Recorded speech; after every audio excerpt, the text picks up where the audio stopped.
तो गाइस आज हम लोग इस वीडियो में देखेंगे कि प्लाज्मा मेम्ब्रेन होता क्या है। तो सबसे पहले बात कर लेते हैं कि प्लाज्मा मेम्ब्रेन क्या होता है, इसको क्या कहते हैं। जिसको हम लोग आसान भाषा में कहते हैं पॉलीथीन। जो सेल की ऊपरी लेयर होती है इसको इंग्लिश में कहते हैं outermost layer of cell. क्या कहते हैं? प्लाज्मा मेम्ब्रेन को कहते हैं outermost layer of cell. जो सेल की ऊपरी लेयर होती है उसको क्या कहते हैं हम लोग? Plasma membrane. इसका काम क्या होता है पहले ये देख लेते हैं। अब काम देखने से पहले ये हम लोग जान लेते हैं कि ये प्लाज्मा मेम्ब्रेन किस चीज से बनी होती है। प्लाज्मा मेम्ब्रेन जो कि बनी होती है प्रोटीन से। फिर इसके बाद हम लोग देखते हैं इसका काम क्या होता है।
देखिए अब इसका काम क्या होता है। अलाउज एंट्री एंड एग्जिट, मतलब ये परमिशन देती है हमको अंदर और बाहर जाने किसी भी चीज का।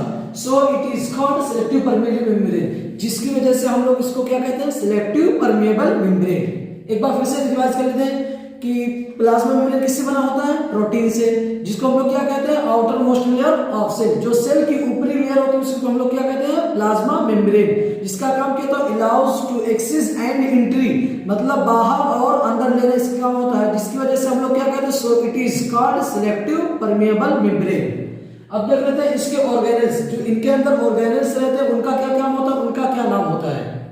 सबसे पहले बात कर लेते हैं माइटोकॉन्ड्रिया।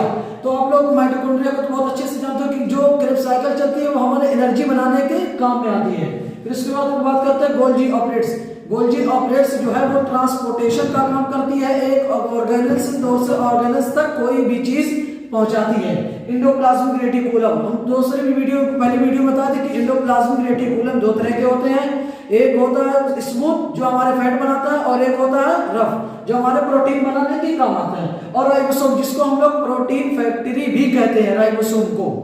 और सेंट्रोसोम जो सेल डिवीजन करने के काम आता है। अगर कोई सेल डेड हो जाती है तो उसका जो सेल डिवीजन होता है उसकी जगह जो पूरी करता है वो कौन सा करता है? सेंट्रोसोम। लाइसोसोम, लाइसोसोम भी ऑर्गेनेल्स के अंदर, लाइसोसोम प्लाज्मा मेम्ब्रेन के अंदर लाइसोसोम भी प्रेजेंट रहते हैं। वोक्यूल्स, वोक्यूल्स की बात कर लेते हैं कि animal cell and plant cell के अंदर अलग अलग डिफरेंट काइंड के वोक्यूल्स पाए जाते हैं।